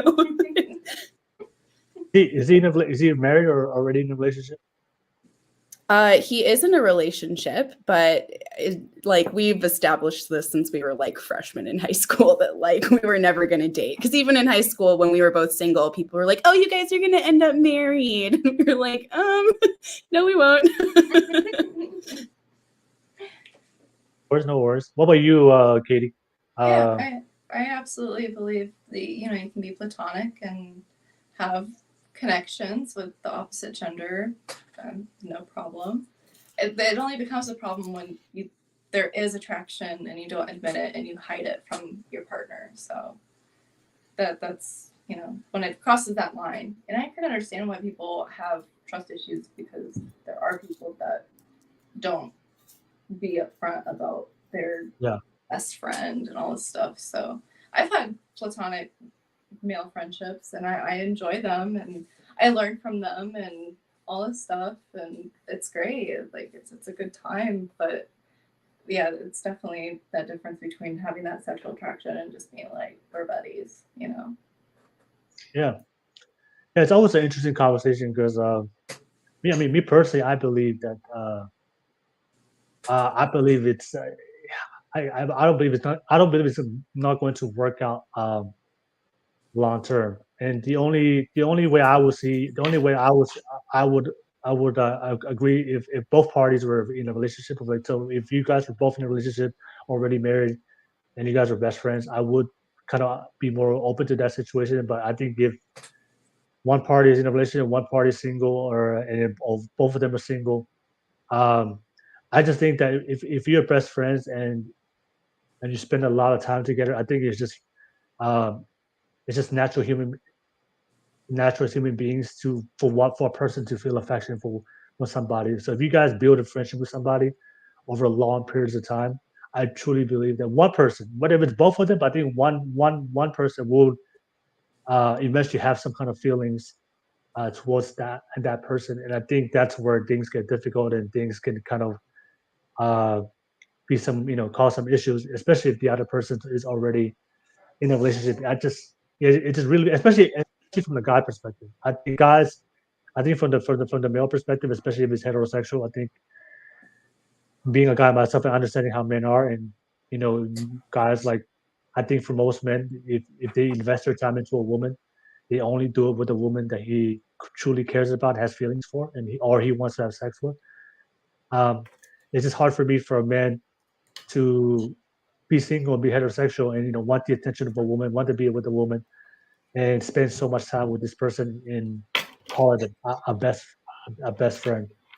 I think that's where my issue is. If you spend, if you spend time with somebody for a long period of time, I truly believe one person eventually is going to catch feelings. Whether it's you, whether it's not you, or whether it's the other person, I think one person is going to catch feelings, and I think that's just going to be an issue, especially if it's a guy, especially if it's a guy. Um, what do you guys think? Do you think? I mean, what do you guys think if somebody spends a long period of time with somebody, you don't think that like it won't ever cross their mind or just think about it and not have any kind of like feelings towards somebody, especially if you guys built a long period of time or years of relationships with somebody. I'm saying it's not impossible, but from my experience, no. Like when I have that friendship, like there's no sexual attraction, and I think a lot of it stems from, especially from a guy's perspective, that they've put this time and energy and they're entitled to something from a woman. So that just might be something to reflect on why some people might feel that way. But I don't, if as long as there's honesty, and especially when it comes to relationship, like if you have a best friend, like eventually like you're gonna focus more on your relationship than your best friend, and eventually like kind of like not like part ways completely, but like you develop separate lives at that point. It's just I think it's an individual experience. It's different with everybody. Yeah. Oh, you want to say? You want to add on something, Ashley? Oh, yeah, sure. I mean, I'm just kind of thinking about it from this perspective of being queer, because it's like I have plenty of female friends who I have established very intimate relationships with that are not sexual at all and never will be. And so from my perspective, it's like, okay, well, it's like that with them. So of course it's going to be like that with men too. So yeah, I think it's definitely just very individual. I think a lot of what we've been talking about is up to the person, right? And not really something that we can say like everyone like has this experience, right? It's all unique, relative. Yeah. I based on the people that I do know that had a best friend and it turned out that they had feelings for, because I've known a lot of people like that in my personal life. Like they had a best friend and then they say, oh, nothing happened between us. We're best friends. We grew up together, and then sometime along the line something happened. I think usually when that happens, usually there's usually one person catches feelings for somebody, and the other person is not attracted to the other to the friend. So, and I think usually what happens is to that person who has the feelings, I think he realizes or she realizes that the other person probably is not attracted to him, and we guys heard of the term friend zone. We friend zone somebody. So we put them on the friend zone, so they know they're in the friend zone. So they know like they're not attracted to me, but I'm attracted to them. So like they kind of wait it out to see what happens, and they're just waiting for like an opportunity or maybe a moment of vulnerability, and they can kind of like find their win because they're not confident enough to either express their feelings, or they already know the other person. They have made it clear like oh, I'm not attracted to you, but we can be friends. We can be friends. And they're like, okay. But they're like, they have this like false sense of hope. Maybe down the line, she or he will finally, realize how much I love that person. Even though when the reality is, it's only one sided. And I think usually those types of, because the thing is for me is like if you guys were best friends, but then in the beginning, and then you guys both get relationships together. But I think is like if that person is being best friends with you, and then they're single into the 20s and 30s and 40s and 50s.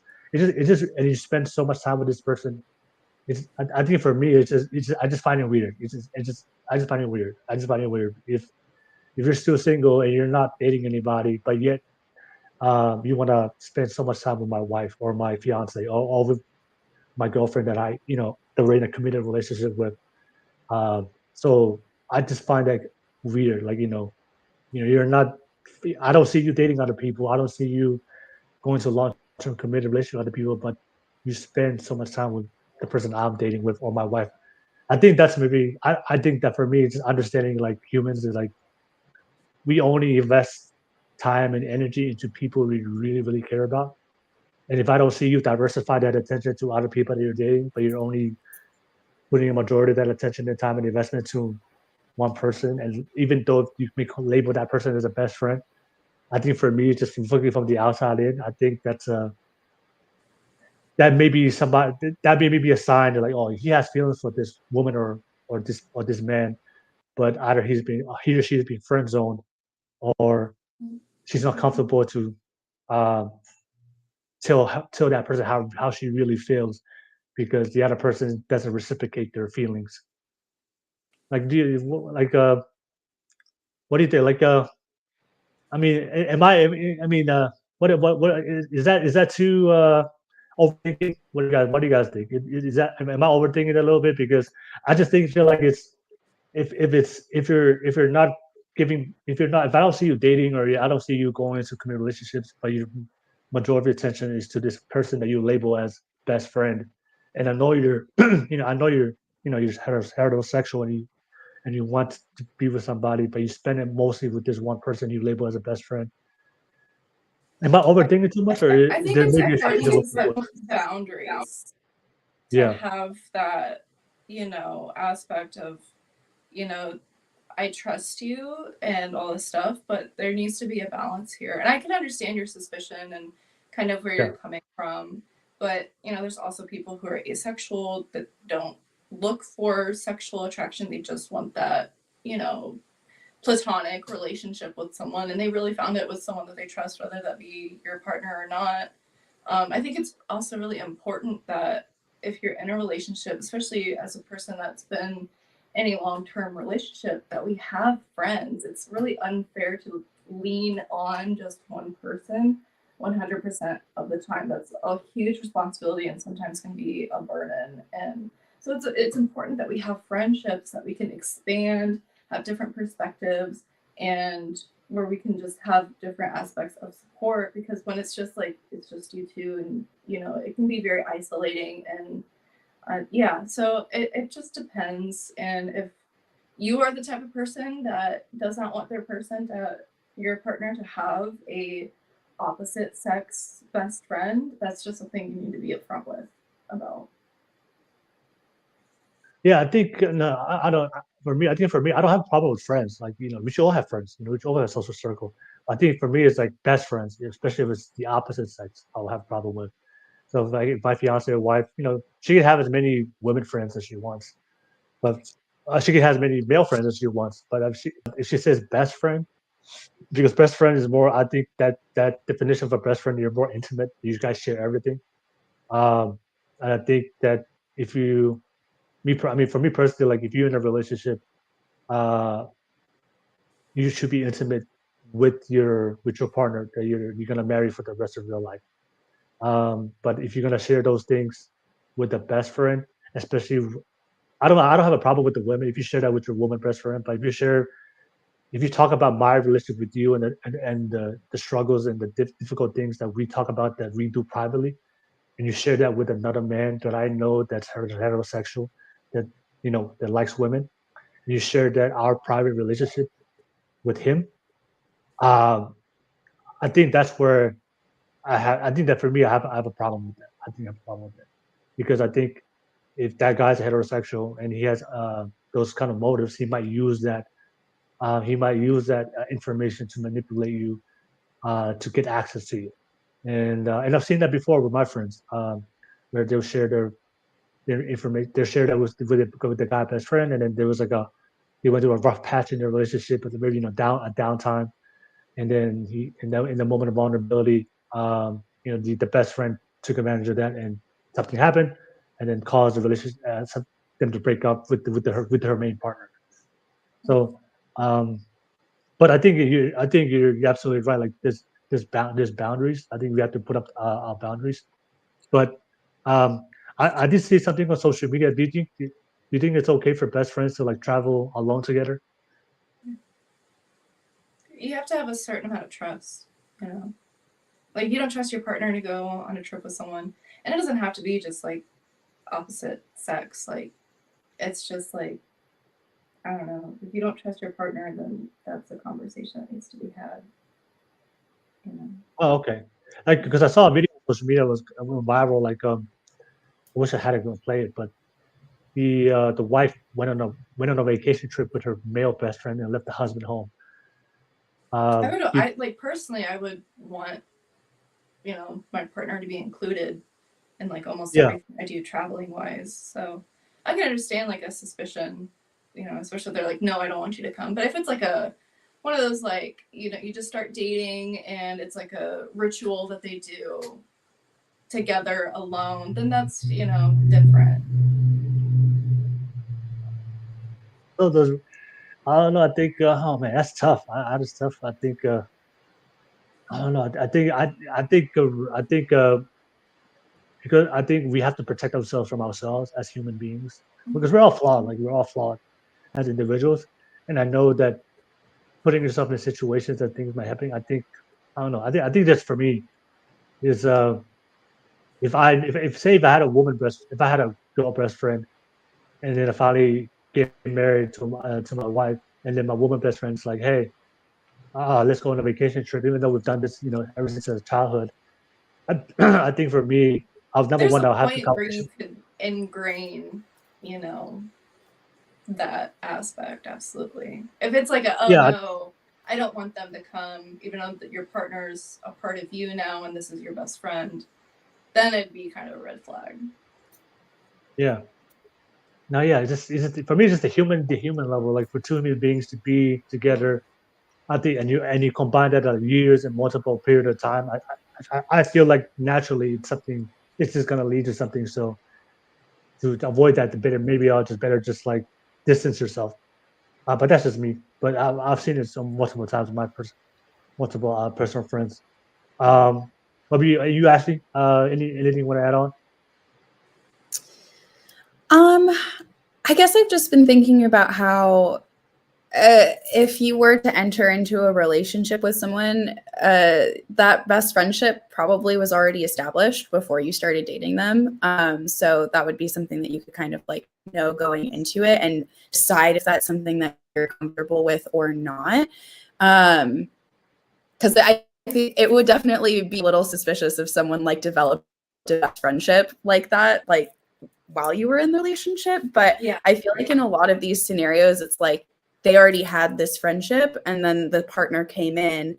And I don't think it would be fair for the partner to say, hey, like I'm new to life, but I'm not comfortable with this like long-standing relationship that you have, so you have to cut it off. I don't think that would be fair. But so, yeah, I think it's just something to like, again, have open communication about, set those boundaries based on what you're comfortable with. And yeah, that really sucks that like that's happened before, where you've seen people like break up because of these types of situations. I also don't think that that necessarily informs all future situations as well, because they're going to be inherently different, right? Yeah, it's just, I mean, just my personal experience of what I've seen, like every single person that I've seen that had a best friend ever since childhood, there was always one person. There was always one, whether it was the girl or the guy, one person had feelings for the other person. And usually what happens was like, they just didn't have the confidence to be upfront with their feelings because they were friends. So it's like, it's really hard to cross that brother and sister relationship, because usually when it's a best friend between a guy and a girl, they have that sister brother relationship. So it's really hard to. I think you brought it up, Ashley. You said that your best friend, you see him as a brother, as a brother, right? So if he happened to catch a feeling, it's really hard to bring that conversation up, because you know that you see him as a brother. So it's kind of like for you, it'd be like, oh, it'd be weird. And based on my conversation with some of my friends that had that situation, that's why they all said, like, oh man, like we've been together, we've been best friends since childhood, we've been brothers and sisters, and she sees me as a brother. Oh, I see her as a sister. He sees me as a sister. So it's like, how do I bring that up? Hey, I know we're brothers and sisters growing up as a kid, but I like you and I want to have a physical, intimate relationship with you. It's like, it's one of the weirdest things to navigate. And especially if you know the other person is not attracted to you at all, like you just don't see them, and they put you on the friend zone, right? I mean, you guys have put men in the friend zone before, right? Yeah. Yeah, right? and I've also been put in the friend zone as well. So on both sides of it. So it's hard. Like once you're in the friend zone, like I've been in a friend zone before. It's hard to come out of it because like the other person puts you in the friend zone because they don't see you past a friend. Like there's no sexual attraction from that point. So it's really hard to get out the friend zone and to see you that way. And that's the feedback, like from everybody that I've known that we're best friends. I think if majority of people in those situations, one person's attracted to one person, but it's because of that brother sister relationship. It's hard to admit in public. Oh, I really like him. So like they'll just, oh no, we're just good friends. We're just good friends. We're just good friends. But then like for me, it's like the sign that I kind of recognize that they really had feelings for them is one person gets married, have children, and that person stays single and doesn't get married, doesn't have children, and stay and has a relationship with that person.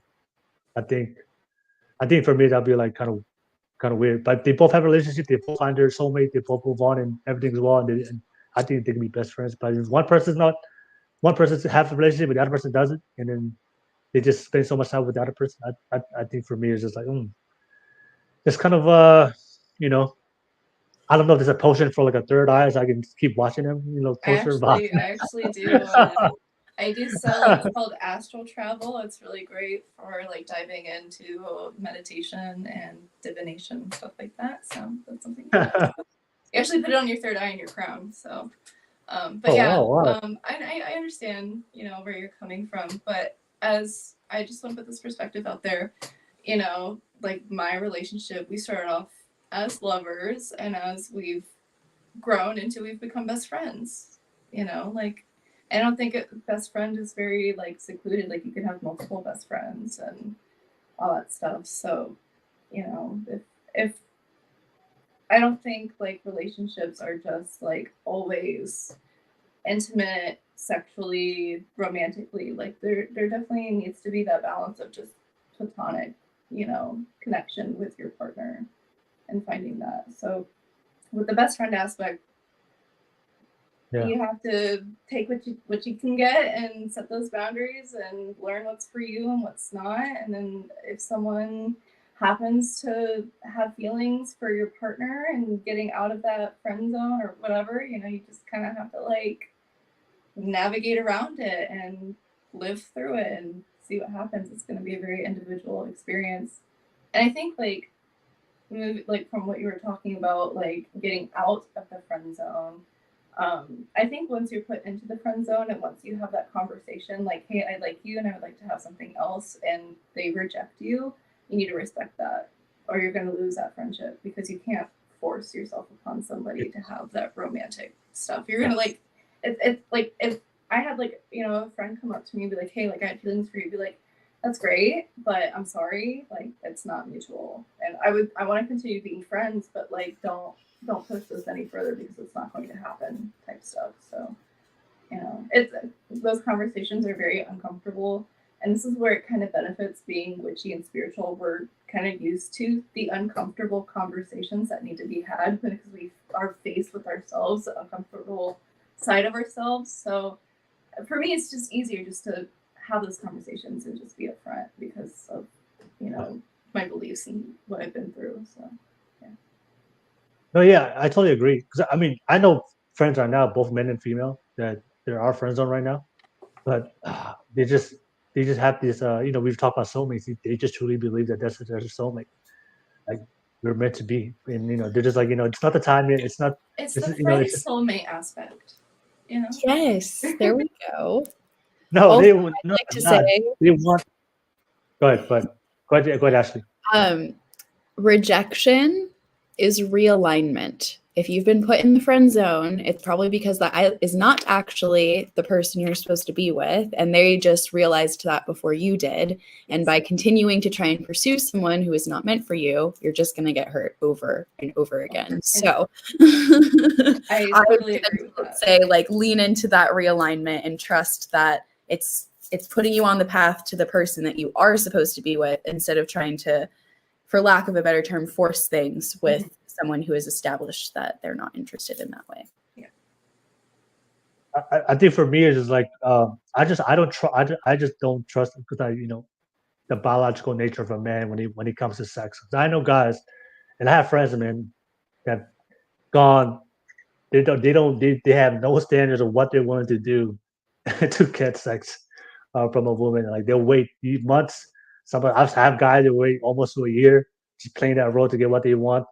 I've seen it all when it comes to the biological nature of a man. When they want sex, they'll do anything. That's like for me, because I'm a guy. I know how men think, and I've seen it in my personal life, and how what men are, what the extent of what men are willing to do. Whatever it's the friend zone, whatever it's putting up the facade, or whatever it's just manipulation. So I just know that a lot of guys out there were willing to do whatever they want for the sex. So like for me, that's why if I see my fiance, my wife has a male best friend, and I don't see that him dating or trying to get out of people. I think my understanding of guys is like, oh man, that's gonna be a big red flag for me. But yeah, we have come to the end of the podcast, ladies. Just want to go with some final comments real quick. I think it's a late Faustus said, trust for sure. It's natural for any person socialized by whatever it means is fitting. Yeah, thank you for sharing your thoughts real quick. And of course, I see you tease up. You said, hey, Fatty, said Fatty, and you said, what's up, my Togo was. Hey, tease up. Hey, thank you so much. Always appreciate you being on here and being on the live show. And I see you, casual germ, get the likes up. Yeah, thank you so much. Definitely press that likes up. And I see one person here for the first time, Enrique Diaz. He said that only women have the privilege to believe in such delusions. All right, thank you so much. I appreciate your comments, whether you agree or disagree. But yeah, always appreciate you guys, whether you share your live comments or the live feedback. Ladies, we have come to the end of the podcast, the last 2 hours. Thank you so much for the great conversation tonight. Sure, talking about sex potions and the third eye. Definitely, everybody, you missed those conversations. Watch it from the beginning of the show, and we definitely have conversations when it comes to dating and relationships, and men and women. But ladies, what's your final thoughts from tonight's podcast? And of course, how can people find you? I know you guys have your own platforms and business that you guys want to put out there so people can follow and support your channels as well. Go ahead. And I'll start with you, Ashley. Ashley, what's your final thoughts from tonight? And how can people find you? Yeah, I guess final thoughts are really just that when it comes to sex, love, dating, it's all super individualized. And so follow what resonates with you. If you want to find me, I am Fairy Tarot Goddess on TikTok, also Instagram. And again, I am a professional tarot reader. So if you have questions about your love life, I do love readings all the time. Though I do like to say that I guide people through the present moment as opposed to predicting their future.